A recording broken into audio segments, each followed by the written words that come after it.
Media sosial dibuat heboh dengan kelakuan oknum warga negara asing di tengah-tengah umat Hindu yang sedang melakukan ritual keagamaan. Dalam video yang beredar terlihat sejumlah umat Hindu di Bali di tengah melakukan upacara agama. Mereka terlihat khusyuk menggelar ritual keagamaan tersebut. Namun ritual tersebut menjadi sorotan lantaran seorang WNA pria terlihat menari-nari dengan gerakan aneh di tengah umat yang sedang menggelar ritual.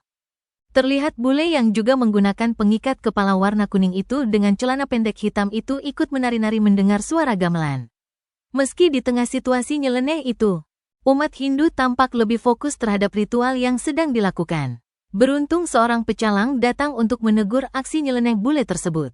Namun yang menjadi sorotan kembali adalah sosok pecalang yang sedang bertugas tersebut ternyata juga seorang bule.